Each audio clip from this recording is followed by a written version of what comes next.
കുരിശെടുത്തൻ യേശുവിനെ അനുഗമിക്കും ഞാനന്ത്യം വരെ.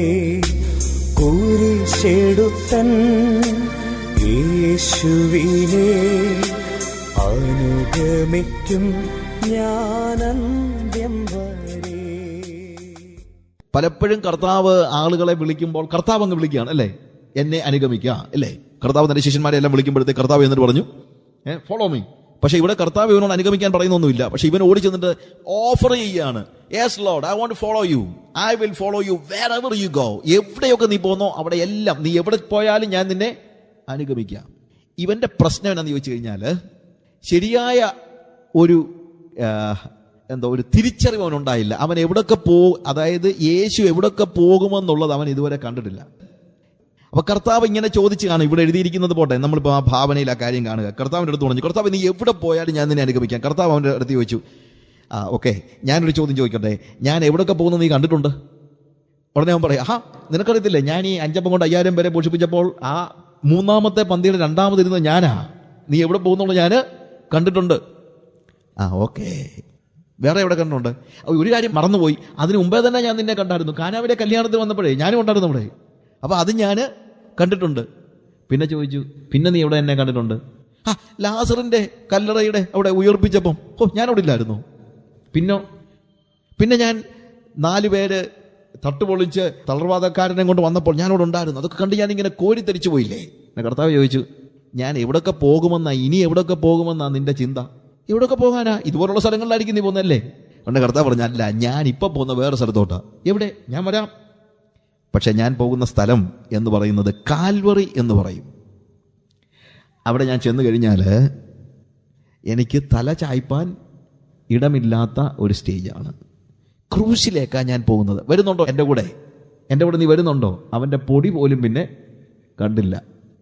അപ്പോൾ ഇത് തന്നെയാണ് പലപ്പോഴും നമ്മുടെ നല്ലൊരു ശതമാനം ആളുകൾ ഓട്ടം ഓടാൻ തുടങ്ങുമ്പോൾ കാണുന്ന പ്രശ്നം. ഇന്നത്തെ ഒരു വലിയ പ്രശ്നം, ക്രൂസൈഡുകളിലും മറ്റും നമ്മൾ ആളുകളെ കാനാവിലെ കല്യാണത്തിന് വെള്ളം വീഞ്ഞാക്കിയ യേശുവിനെയും 5 അപ്പം കൊണ്ട് 5000 പേരെ പോഷിപ്പിച്ച യേശുവിനെയും മരിച്ചവരെ ഉയർപ്പിച്ച യേശുവിനെയും ഒക്കെ മാത്രമേ കാണിച്ചു കൊടുത്തിട്ടുള്ളൂ. ക്രൂശിക്കപ്പെട്ടവനായ യേശുവിനെ നമ്മൾ കാണിച്ചു കൊടുത്തില്ല. എൻ്റെ ദൈവമേ, എൻ്റെ ദൈവമേ, നീ എന്നെ കൈവിട്ടത് എന്തെന്ന് പറഞ്ഞ് കരഞ്ഞ് പ്രാണനെ വിടുന്ന യേശുവിൻ്റെ ദർശനം കൊടുക്കാത്തത് കൊണ്ട് യേശുവിനെ യേശു ആരാണെന്നറിയാതെ അനുഗമിക്കുന്ന അനേകം. ഞാൻ കഴിഞ്ഞ ദിവസം എൻ്റെ ഒരു സുഹൃത്തിനോട് സംസാരിച്ചപ്പോഴത്തേക്ക് എന്തുകൊണ്ടാ പത്രോസ് അകലം വിട്ട് പിന്മാറിയത്?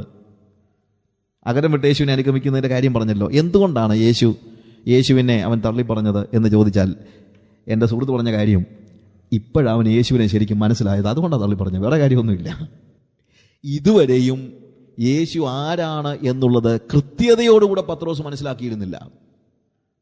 പത്രോസ് ചിന്തിച്ചത് ഇതൊക്കെയാണെങ്കിലും ഏറ്റവും ഒടുവിലെങ്കിലും അവൻ രക്ഷപ്പെടുമെന്നുള്ള പ്രതീക്ഷയായിരുന്നു. ഞാൻ പറയട്ടെ, മിക്ക ആളുകളും യേശുവിനെ അനുഗമിക്കുന്നത് യേശു ആരാണെന്ന് തിരിച്ചറിയാതെയാണ്.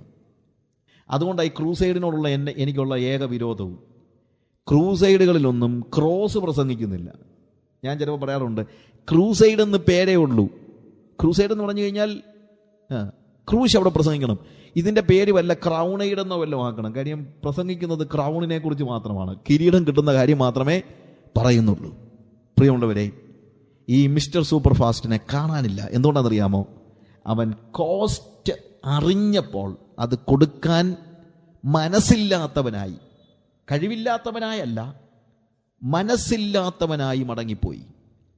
ഇന്നും ആളുകൾ ഓട്ടക്കളത്തിൽ വന്ന് നിന്ന് ശരിയായിട്ടുള്ള കോസ്റ്റ് എന്താണെന്ന് അറിയാതെ ചാടി ഇറങ്ങി പുറപ്പെടുന്നുണ്ട്. ഒടുവിൽ വഴിക്ക് വെച്ച് ഇട്ടേച്ചു പോകുന്നു. നാട്ടുകാർ വഴിക്കിട്ട് ചവിട്ടുന്നു. അതുകൊണ്ട് ഒരുവൻ യേശുവിനെ അനുഗമിക്കുവാൻ ഇച്ഛിച്ചാൽ അവൻ എന്ത് നേരിടേണ്ടി വരുമെന്നുള്ള പൂർണ്ണമായ തിരിച്ചറിവോടുകൂടെ അവനെ അനുഗമിക്കുവാൻ തയ്യാറാകുന്നില്ലെങ്കിൽ അവൻ്റെ ഓട്ടം ഒരു പാളിച്ചയാണ്, പരാജയമാണ്. 2ാമത്തെ ആൾ വന്നപ്പോൾ, ഞാൻ പെട്ടെന്ന് അങ്ങ് പറഞ്ഞു പോകട്ടെ, 2ാമത്തെ ആൾ വന്നപ്പോഴത്തേക്ക് അവൻ പറഞ്ഞതെന്നറിയാമോ? കർത്താവേ, ഞാൻ നിന്നെ അനുഗമിക്കാം, വേറൊരുത്തിന് അവനോട് എന്നെ അനുഗമിക്കാം എന്ന് പറഞ്ഞാൽ അവൻ, ഞാൻ മുമ്പേ പോയി എൻ്റെ അപ്പനെ കുഴിച്ചിടുവാൻ എനിക്ക് അനുവാദം തരണമെന്ന് പറഞ്ഞു. അവൻ അവനോട്, മരിച്ചവർ തങ്ങളുടെ മരിച്ചവരെ കുഴിച്ചിട്ട് നീയോ പോയി ദൈവരാജ്യം പ്രസംഗിക്കുക എന്ന് പറഞ്ഞു. അപ്പൊ ഇവൻ ചോദിച്ചൊരു ന്യായമായ ആ കാര്യമല്ലേ എന്ന് പെട്ടെന്ന് ഇത് വായിക്കുമ്പോൾ തോന്നും. എടാ, അപ്പൻ മരിച്ചു കിടക്കുമ്പം ഒന്ന് കുഴിച്ചിട്ട് വരട്ടെ എന്ന് ചോദിച്ചിട്ട് അത് സമ്മതിക്കാത്ത കർത്താവ് എന്തോ കർത്താവാ? ഇത്രയ്ക്കും ക്രൂരനാണോ കർത്താവ് എന്ന് ഞാൻ ആദ്യം ഇത് വായിച്ചപ്പോൾ ആലോചിച്ചു പോയി. ആരാ അത് സമ്മതിക്കാത്ത? സ്വന്തം അപ്പൻ മരിച്ചു കിടക്കുമ്പോൾ അവൻ അതിനെ മരിച്ചു കിടക്കുന്ന അപ്പനെ കുഴിച്ചിടാൻ സമ്മതിക്കാത്ത ഒരു കർത്താവ് എന്നാ കർത്താവാണ്? പക്ഷെ അവിടെയാ പ്രശ്നം, അപ്പൻ മരിച്ചിട്ടില്ല എന്നുള്ളതാണ്. അപ്പൻ മരിച്ചു കിടന്നിട്ടല്ല ഇവനിത് പറയുന്നത്. അവൻ പറഞ്ഞത് അപ്പൻ മരിച്ച് കുഴിച്ചിട്ടിട്ട് വരാമെന്നാ പറയുന്നത്, അല്ലാതെ ഇപ്പം മരിച്ചു കിടക്കുകയല്ല. മരിക്കും, മരിച്ചു കഴിഞ്ഞിട്ട് കുഴിച്ചിട്ടിട്ട് വരാം. എന്താ അതിൻ്റെ അർത്ഥമെന്നറിയാമോ? യഹൂദന്മാരുടെ പശ്ചാത്തലത്തിൽ, നമ്മുടെയും പശ്ചാത്തലത്തിൽ മക്കൾക്ക് സമ്പത്ത് കിട്ടുന്നത് എപ്പോഴാ? അപ്പൻ മരിച്ചു കഴിയുമ്പോഴാണ്. അല്ലാതെ മക്കൾക്ക് ഒരിക്കലും സമ്പത്ത് കിട്ടത്തില്ല. അപ്പൻ മരിച്ചു കഴിഞ്ഞാൽ സമ്പത്ത് ആരുടെ വകയാണ്? മക്കളുടെ വകയാണ്. അപ്പൊ അതുകൊണ്ട് ഇവൻ പറഞ്ഞത്, കർത്താവെ, ഞാൻ വന്നപ്പോൾ തൊട്ട് നിന്റെ കൂടെ കൂടിയ ആളുകളെല്ലാം നോക്കുമായിരുന്നു, എല്ലാം അത്തപ്പാടികളാ. ഇവന്മാരുടെ കൂടെ കൂടി കഴിഞ്ഞാൽ ഒന്നും പ്രയോജനമൊന്നും ഉണ്ടാകത്തില്ല, ഒരുത്തൻ്റെ കയ്യിൽ ഒരു പൈസയും ഇല്ല. എങ്ങനെയാ നീ ജീവിക്കുന്നതെന്ന് എനിക്ക് ഇപ്പോഴും അത്ഭുതമാണ്. പക്ഷെ എൻ്റെ കാര്യത്തിൽ അങ്ങനല്ല. എനിക്ക് ഇച്ചിരി കാശൊക്കെ ഇൻഹെറിറ്റൻസ് എൻ്റെ അപ്പൻ്റെ നിന്ന് കിട്ടാനുണ്ട്. പക്ഷെ അത് കിട്ടണമെങ്കിൽ എന്തോ വേണം? അപ്പനൊന്ന് മരിക്കണം. അതുകൊണ്ട് അപ്പൻ മരിച്ച് സ്വത്തൊക്കെ പങ്കുവെച്ച് ഇച്ചിരി പൈസയും കൊണ്ട് ഞാൻ എന്ത് ചെയ്യാം? നിന്റെ പുറകെ വരാം. അങ്ങനെ ആകുമ്പോൾ വലിയ പ്രശ്നമില്ലാതെ ജീവിക്കാം. അപ്പൊ ഇവന്റെ പ്രശ്നം, ഇവൻ ഭയങ്കര ഇൻസെക്യൂരിറ്റി ഫീലിംഗാണ്. യേശുവിലുള്ള സുരക്ഷിതത്വത്തെക്കാൾ ഇവൻ ആവശ്യം എന്താണെന്നറിയാമോ? ധനത്തിലുള്ള സുരക്ഷിതത്വമാണ്. ഈ കാലയളവിലെ നമ്മുടെ നല്ലൊരു ശതമാനം ആളുകളെ റെപ്രസെന്റ് ചെയ്യുന്നത് ഈ മനുഷ്യനാണ്. എത്രയോ ആളുകൾ പറയുന്നത് കേട്ടിട്ടുണ്ട്, ബ്രദറെ, സുവിശേഷ വേലയ്ക്ക് വേണ്ടി എന്നെ കർത്താവ് വിളിച്ചിട്ട് 4-5 കൊല്ലമായി, പക്ഷേ എനിക്ക് ഈ വല്ലവൻ്റെ മുമ്പിൽ കൈ നീട്ടാനൊന്നും വയ്യാത്തതുകൊണ്ട് ഒരു 4 കൊല്ലം കൂടെ ഗൾഫിലൊന്ന് ജോലി ചെയ്ത് ഇച്ചിരി പൈസയൂടെ ആക്കി അത് കഴിഞ്ഞിട്ട് വന്ന് ഞാൻ എന്ത് ചെയ്തോളാം? സുവിശേഷ വേല ചെയ്തോളാം. എൻ്റെ ഒരു സുഹൃത്തുണ്ടായിരുന്നു, അവനോട് പറഞ്ഞു, ഞാൻ അവനോട് പറഞ്ഞു, നിനക്ക് ദൈവത്തിൻ്റെ വിളി ഉണ്ടെന്നുള്ളതിനൊരു സംശയമില്ല. ഇപ്പോഴല്ല, കുറച്ച് 3-4 വർഷം മുമ്പ് പറഞ്ഞു, നീ അതുകൊണ്ട് നിൻ്റെ ബിസിനസ്സും മറ്റുള്ള കാര്യങ്ങളൊക്കെ വിട്ടിട്ട് നീ സുവിശേഷ വേലയ്ക്ക് ഇറങ്ങുക. കാര്യം ഞാനങ്ങനെ വെറുതെ ഒന്നും പറയത്തൊന്നുമില്ല. എനിക്ക് ബിസിനസ് ചെയ്യുന്നവരോട് ദേഷ്യമൊന്നുമില്ല. എല്ലാവരും ബിസിനസ് വിടണമെന്നും എല്ലാവരും ജോലി വിടണമെന്നൊന്നും ഞാൻ പറയുന്നൊന്നുമില്ല. പക്ഷേ ഇവൻ്റെ കാര്യത്തിൽ എനിക്ക് ഉറപ്പുണ്ട്, അവന് സുവിശേഷ വേലയ്ക്ക്. അവൻ പറഞ്ഞു, എനിക്കും അറിയാച്ചാ, പക്ഷേ എനിക്കൊരു 8 ലക്ഷം രൂപയുടെ കടമുണ്ട്, 4 കൊല്ലം മുമ്പത്തെ കാര്യമാണ്. അതൊന്ന് വീട്ടിൽ കഴിഞ്ഞാൽ ഞാൻ എന്ത് ചെയ്തോളാം? സുവിശേഷ വേല ചെയ്തോളാം. ഈയിടെ ഞാൻ ചോദിച്ചു, എന്തോ പറ്റിയടാ? ഓ, അതിപ്പോൾ 16 8 വീട്ടാനിരുന്നതാ, ഇപ്പോഴെത്ര ആയി? 16. പ്രിയമുള്ളവരെ, നീ കിടന്ന് വിഷമിച്ച് കാശുണ്ടാക്കി ഇതൊക്കെ വീട്ടിൽ കഴിഞ്ഞിട്ട് പിന്നെ ഇതൊക്കെ നോക്കാമെന്നൊക്കെ ചിന്തിക്കുന്നതൊക്കെ വെറും വിഡ്ഢിത്തമാണ്. കർത്താവിനെ അനുഗമിക്കുവാൻ ഒരുവൻ വിളി കേട്ട് കഴിഞ്ഞാൽ, ഈ ശിഷ്യന്മാരെല്ലാം എന്താ ചെയ്തത്? At once they left everything and they followed him. ഉടനെ, ഇല്ലേ, അവിടെ എഴുതിയിരിക്കുന്ന വാക്കാണ്, ഉടനെ അവർ പടകും വലയും വിട്ട് അവനെ അനുഗമിച്ചു. ഉടനെ. കർത്താവിൻ്റെ കോൾ അതാണ്. അപ്പൊ ഇത് കഴിഞ്ഞിട്ടുള്ള ഒരു സെക്യൂരിറ്റിയെ കുറിച്ച് ആലോചിച്ച് നിൽക്കുന്നവൻ യഥാർത്ഥത്തിൽ കർത്താവിനെ തിരിച്ചറിഞ്ഞിട്ടില്ല എന്നാണ് അർത്ഥം. ഹല്ലേലൂയ. അതുകൊണ്ടാണ് ഞാൻ പറഞ്ഞത്, ദൈവികമായ വിളിയുള്ള ഒരു വ്യക്തി എല്ലായ്പ്പോഴും അവൻ പരിശ്രമിക്കേണ്ട ഒരു കാര്യം, കർത്താവിൻ്റെ വിളിക്ക് വേണ്ടി കാതോർത്ത് ഇറങ്ങി പുറപ്പെടുക. ഓട്ടത്തിൽ അവൻ നേരിടേണ്ടി വരുന്നതിനെക്കുറിച്ച്, അവൻ നേരിടാവുന്ന പ്രതിസന്ധികളെക്കുറിച്ച് അവൻ മനസ്സിലാക്കണം എന്നുള്ളത് സത്യമാണ്. പക്ഷേ അതിന് മനസ്സുണ്ടെങ്കിൽ അതിനുള്ള ശക്തി തരാനായിട്ട് കർത്താവ് മതിയായവനാണ്. 3-ാമത്തെ ആളുടെ പ്രത്യേകത ഞാൻ പെട്ടെന്ന് പറയട്ടെ. 3-ാമത്തെ ആളുടെ പ്രത്യേകത അവൻ പറയുന്നത് എന്നറിയാമോ? ഞാൻ എൻ്റെ വീട്ടിൽ ചെന്ന് അപ്പനെയും അമ്മയും ഒക്കെ ഒന്ന് കണ്ടേച്ച് അത് കഴിഞ്ഞിട്ട് ഞാൻ വരാം. എല്ലാവരെയും, വീട്ടിലുള്ളവരെയൊക്കെ ഒന്ന് പോയി കണ്ട് ഒന്ന് യാത്ര പറഞ്ഞിട്ട് വരാം. യാത്ര പറഞ്ഞിട്ട് വരാമെന്ന് പറഞ്ഞു കഴിഞ്ഞാൽ ഞാൻ പോട്ടെ എന്ന് പറഞ്ഞേച്ച് വരാമെന്നല്ല അതിൻ്റെ അർത്ഥം. അവരെല്ലാവരും സമ്മതിക്കുകയാണെങ്കിൽ ഞാൻ വരാമെന്ന് അതിൻ്റെ അർത്ഥം. He is an all pleasing man. He want to please everybody. എല്ലാവരെയും പ്ലീസ് ചെയ്ത് ജീവിക്കാൻ ആഗ്രഹിക്കുന്ന ആൾ. എന്നാൽ ഒരു കാര്യം ഞാൻ പറയാൻ പ്രിയമുള്ളവരെ, ക്രിസ്തീയ ജീവിതത്തിൽ എല്ലാവരെയും പ്രസാദിപ്പിച്ച് നിങ്ങൾക്ക് ജീവിക്കാൻ കഴിയത്തില്ല. ഇല്ല ഇല്ല. നിങ്ങൾ ദൈവത്തെ പ്രസാദിപ്പിക്കുന്ന ഒരു വ്യക്തിയാണെങ്കിൽ നിങ്ങൾക്ക് മനുഷ്യനെ പ്രസാദിപ്പിക്കാൻ കഴിയത്തില്ല. നിങ്ങൾ മനുഷ്യനെ പ്രസാദിപ്പിക്കുന്ന ഒരു വ്യക്തിയാണെങ്കിൽ, അതുകൊണ്ട് ഗലാത്യ ലേഖനത്തിൽ പൗലോസ് കൃത്യത്തോടെ പറയുന്നു, ഇപ്പോഴും ഞാൻ മനുഷ്യനെ പ്രസാദിപ്പിച്ചുകൊണ്ടിരിക്കുന്നുവോ, ഞാൻ ഇപ്പോഴും മനുഷ്യരെ പ്രസാദിപ്പിക്കുന്നുവെങ്കിൽ ഞാൻ കർത്താവിൻ്റെ ദാസനാകുകയില്ല, ആകുവാൻ എനിക്ക് കഴിയത്തില്ല. ഒരു ദൈവ പൈതൽ അവൻ പ്രസാദിപ്പിക്കേണ്ടത് കർത്താവിനെ മാത്രമാണ് എന്ന് നമ്മൾ ഓർക്കണം, വേറെ ആരെയുമല്ല. എന്നിട്ട് കർത്താവ് പറയാണ്, സ്ഥിരതയോടെയുള്ള ഓട്ടമാണ് ആവശ്യം. കലപ്പയ്ക്ക് കൈവച്ച ശേഷം പിന്മാറുന്നവൻ ആരും ദൈവരാജ്യത്തിന് കൊള്ളാവുന്നവനല്ല. കലപ്പയ്ക്ക് കൈവച്ച ശേഷം പുറകോട്ട് തിരിഞ്ഞു നോക്കരുത്. പുറകോട്ട് തിരിഞ്ഞു നോക്കാൻ ഒരു കാര്യം ഉണ്ടാവാതിരിക്കുന്നതാണ് നല്ലത്. ഞാൻ പല സമയത്തും ഏലീശായെ ഏലിയാവ് വിളിക്കുന്ന ചരിത്രം ഓർക്കാറുണ്ട്. ഏലിയാവ് സ്വാഭാവികമായി നമുക്ക് മനസ്സിലാകുന്ന കാര്യം അത്ര ധനികനൊന്നും അല്ലായിരുന്നെന്ന, തിഷ്ബിയിൽ നിന്നുള്ള തിഷ്ബ്യനായ ഏലിയാവ്. He was A common man. I don't know, ഞാനത് തീർത്ത് പറയുമൊന്നുമല്ല. പക്ഷേ എടുത്തു പറയത്തക്ക സാമ്പത്തിക പശ്ചാത്തലമോ വിദ്യാഭ്യാസ പശ്ചാത്തലമോ എന്തെങ്കിലുമൊക്കെ ഉള്ളൊരു വ്യക്തിയാണ് ഏലിയാവെന്ന് എനിക്ക് തോന്നുന്നില്ല. ഇല്ലായിരിക്കാം, ഉണ്ടായിരിക്കാം. പക്ഷേ ഏലീശായെക്കുറിച്ച് പറയുമ്പോൾ അതല്ല. ഏലീശ ധനികനായ ഒരു വ്യക്തിയാണ്. അവന് സ്വന്തമായിട്ട് 12 കാളയെ, 12 യോക്സ് ഓഫ് ഓക്സൻ, അത് വെച്ച് പൂട്ടത്തക്ക നിലയിലുള്ള വിശാലമായ പാടം അവന് സ്വന്തമായിട്ടുണ്ടായിരുന്നു. ഒരു സീസണിൽ 12 കാളയെ വെച്ച് പൂട്ടേണ്ട വിശാലമായ കണ്ടം ഉള്ള ഒരു വ്യക്തി ആ കാലയളവിലെ വളരെ ധനികനായ ഒരു വ്യക്തിയായിരുന്നു എന്നുള്ളതിന് യാതൊരു സംശയവുമില്ല. അങ്ങനെ ധനികനായ ഈ യുവാവ്, അധ്വാനിയായ ഈ യുവാവ് മറ്റ് തൻ്റെ ദാസന്മാരോട് കൂടെ കണ്ടത്തിൽ പണിയെടുത്തുകൊണ്ടിരിക്കുന്ന സമയത്താണ് പെട്ടെന്ന് ഏലിയാവ് അതിലെ വന്നിട്ട് അവൻ്റെ പുറത്ത്, അവൻ്റെ മുകളിൽ ഒരു പുതപ്പ് എടുത്തിട്ട് അവിടെ നമ്മൾ കാണുന്നത് ഏലിയാവ് കൂളായിട്ട് നടന്നു പോകുകയാണ്. നടന്നു പോയപ്പോൾ ഏലിശ ഏലിയാവിൻ്റെ പുറകെ ഓടി ചെല്ലുക. അപ്പോൾ നടന്നു പോകുന്ന ഏലിയാവിൻ്റെ പുറകെ ഏലിശ ഓടണമെങ്കിൽ എത്ര സ്പീഡിലായിരിക്കും ഏലിയാവ് നടക്കുന്നത്? എന്തുകൊണ്ടാണ് ഏലിയാവ് ഇങ്ങനെ ഓടിപ്പോയത്? ഇന്നൊക്കെ ഏലിശായുടെ പുറകെ ഏലിയാവ് എത്ര ഓടിയാലാ ഒരെണ്ണത്തിനെ കിട്ടുന്നത്. പക്ഷെ ഇവിടെ ഏലിയാവിൻ്റെ പുറകെ ഏലീശ ഓടിച്ചെല്ലുക. എന്നിട്ട് പറയാ, യജമാനനെ ഒന്ന് നിൽക്കണേ. ഏലിയാവ് തിരിഞ്ഞു നോക്കി, എന്താ? അല്ല, ഞാൻ വീട്ടിൽ പോയി എൻ്റെ അപ്പനെ ഒന്ന് ചുംബിച്ചോട്ടെ.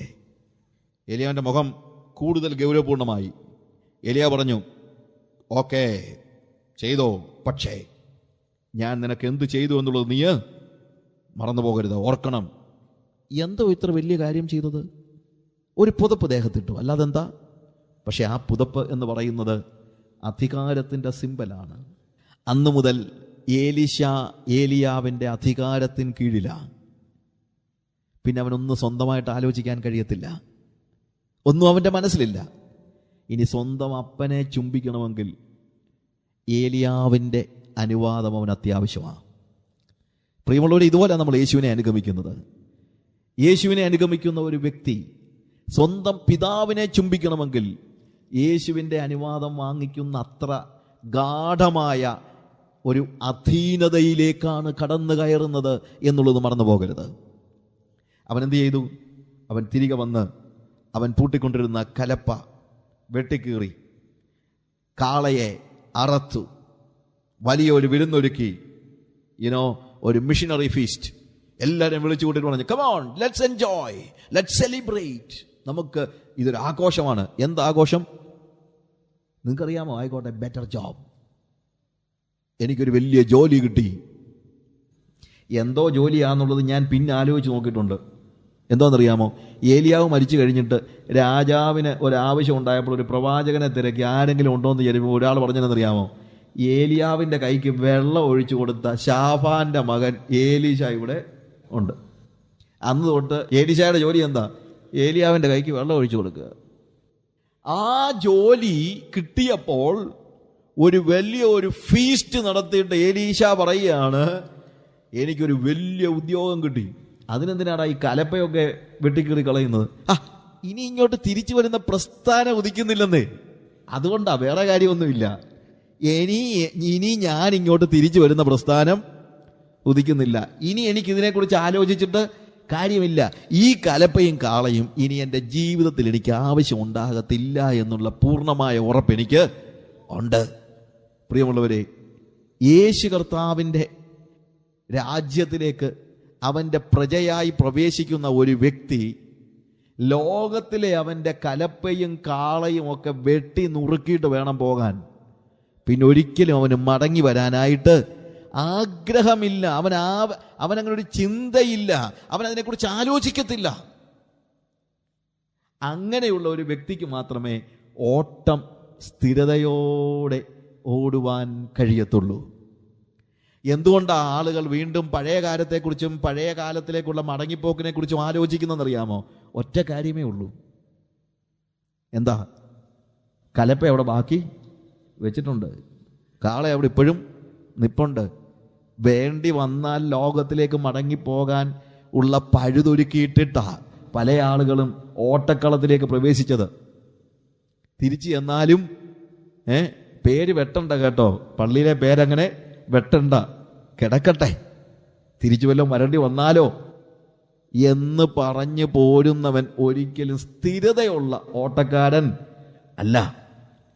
എനിക്കത് ആവശ്യമില്ല എന്ന് പറയുവാനുള്ള തൻ്റെ ഇടം. ഹല്ലേലൂയ.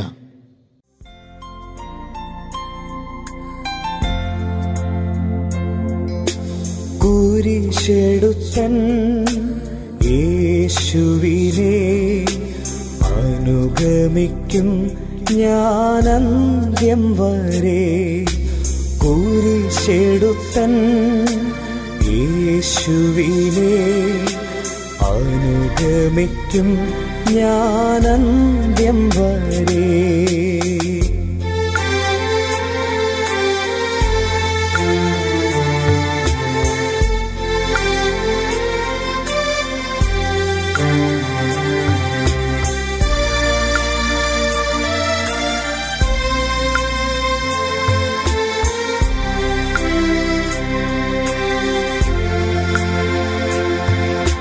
ഭാരങ്ങൾ നേരിടുമ്പോ കരങ്ങളാൽ താങ്ങിടുന്നു. ഭാരങ്ങൾ നേരിടുമ്പോ കരങ്ങളാൽ താങ്ങിടുന്നു. മരണത്തിൻ താഴ്വരയാതിലുമെന്നെ പിരിയാത്ത മാധുര്യ നല്ല സഖിതാ. മരണത്തിൻ താഴ്വരയാതിലുമെന്നെ പിരിയാത്ത മാധുര്യ നല്ല സഖിതാ. കുരിശെടുത്തൻ യേശുവിനെ അനുഗമിക്കും ഞാൻ അന്ത്യം വരെ.